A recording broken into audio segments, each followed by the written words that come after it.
साल का राहुल राज मुंबई में एक डबल डेकर बस में चढ़ता है।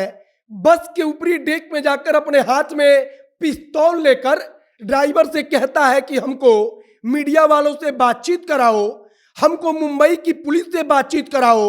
इस राज ठाकरे को हम सबक सिखा देंगे कि आखिरकार बिहार के लड़कों को दौड़ा दौड़ा कर क्यों मारा गया, आखिरकार बिहार के लड़कों को मारकर उनको दुनिया से खत्म क्यों कर दिया गया।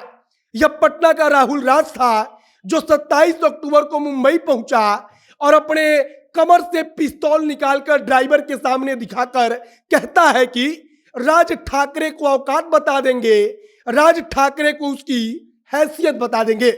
ड्राइवर चालाक था, वह बातचीत करते करते बस को पुलिस थाने के करीब ले गया और इस दौरान पुलिस को सूचना मिली। पुलिस वाले आकर पूरे बस को घेर लेते हैं और इसके बाद राहुल राज के साथ जो हुआ उसने पूरे बिहार को उबाल दिया। पूरे बिहार उस समय उबल रहा था, केंद्र की सरकार हिल रही थी, सुप्रीम कोर्ट से लेकर हाई कोर्ट तक में स्पेशल जजों की बेंच बैठ रही थी और उस समय लालू यादव और नीतीश कुमार जो दोनों एक दूसरे के राजनीतिक तौर पर सबसे बड़े दुश्मन थे, दोनों एक मंच पर साथ आ गए और दोनों ने कहा कि बिहार के राहुल राज के साथ मुंबई वालों ने गलत किया। आज कहानी उसी राहुल राज की जो बिहार का बदला लेने के लिए मुंबई में अपने हाथ में पिस्तौल लेकर राज ठाकरे से बदला लेने गया, लेकिन इसके बाद राहुल राज कभी जिंदा वापस बिहार लौट नहीं पाया। बाकी नमस्कार, मेरा नाम है मोहित कुमार सिंह और आप जनता जंक्शन देख रहे हैं। 27 अक्टूबर 2008 की बात है। पूरी कहानी की शुरुआत तब होती है जब रेलवे की एक परीक्षा होती है। रेलवे के परीक्षा का सेंटर मुंबई में होता है, तमाम अलग अलग जगहों पर सेंटर होते हैं। इसी प्रकार से मुंबई में भी सेंटर होता है। बिहार के कई छात्र वहां पर मुंबई में परीक्षा देने जाते हैं। राहुल राज जो कि पटना का होता है, वह मुंबई में नौकरी की तलाश में पहुंचता है। राहुल राज इस बात से बहुत गुस्से में रहता है कि आखिरकार बिहार के छात्र जब मुंबई में गए थे तब उनको राज ठाकरे के गुंडों ने, मतलब कि मनसे के कार्यकर्ताओं ने क्यों मारा।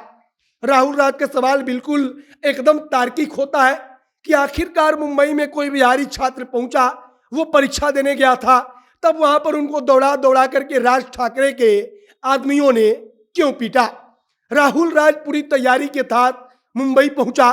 उसके हाथ में पिस्तौल था, पिस्तौल को उसने कमर में खोस रखा था और 27 अक्टूबर को वह मुंबई पहुंचता है। मुंबई में एक डबल डेकर बस को हाथ देता है। बस वहां पर आकर रुकती है। वह एक सवारी बनकर चुपचाप बस में चढ़ जाता है। इसके बाद कहा गया कि जब उसके पास भाड़ा मांगने के लिए, किराया मांगने के लिए जो वहां पर मतलब कि बस के अंदर कर्मचारी होता है वो पहुंचता है, तब राहुल राज अपने हाथ में पिस्तौल निकालता है और कहता है कि हमको मीडिया से बातचीत कराओ, राज ठाकरे से बातचीत कराओ, हमको पुलिस वालों से बातचीत कराओ। राहुल राज बार बार चिल्लाता है, बार बार कहता है कि आखिरकार उन बिहारी लड़कों की क्या गलती थी जिनको मारकर इस दुनिया से विदा कर दिया गया, जिनको सिर्फ इसलिए मारा गया क्योंकि वो मुंबई में परीक्षा देने आ गए थे या वो मुंबई में रह रहे थे। राहुल राज का गुस्सा बढ़ता गया। ड्राइवर धीरे धीरे बस को किसी प्रकार से थाने के नजदीक लेकर पहुंच गया। तब तक मुंबई पुलिस को सूचना मिल चुकी थी कि पटना का कोई लड़का बस में पिस्तौल लहराते हुए राज ठाकरे से मिलने के लिए कह रहा है। मुंबई पुलिस की पूरी टीम वहां पर पहुंचती है। मुंबई पुलिस के तमाम जो अधिकारी होते हैं वो पहुंचते हैं। पूरे बस को चारों तरफ से घेर लिया गया और इधर से राहुल राज चिल्लाता रहा कि उसको राज ठाकरे से बातचीत करनी है, मुंबई पुलिस से बातचीत करनी है। इसके बाद की कहानी अलग अलग है, मतलब कि इसके दो पक्ष हैं।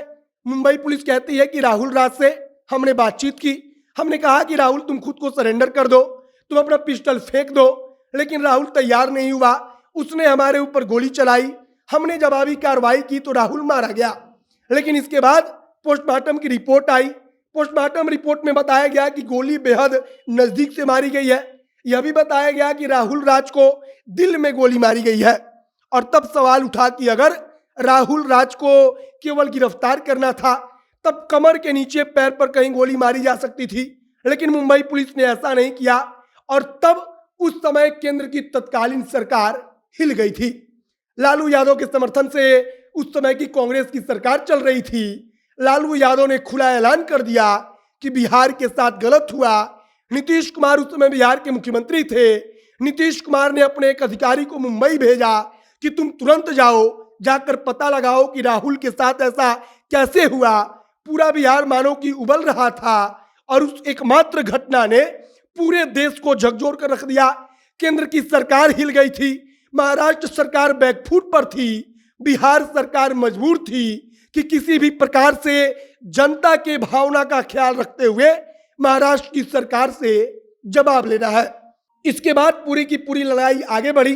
प्रतिभा देवी सिंह पाटिल से राहुल राज के पिता ने बातचीत की।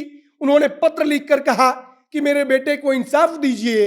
इसके बाद से महाराष्ट्र सरकार ने 2 लाख के मुआवजे का ऐलान किया, जिसे राहुल राज के पिता ने लेने से इनकार कर दिया। और उस 23 साल के पटना के रहने वाले लड़के ने पूरे देश को हिला दिया।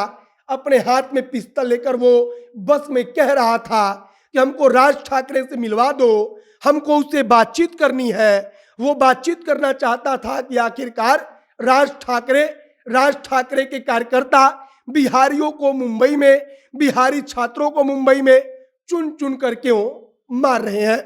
बाकी राहुल राज एक बार फिर से चर्चा में है, क्योंकि उद्धव ठाकरे के बेटे आदित्य ठाकरे तेजस्वी से मुलाकात करते हैं।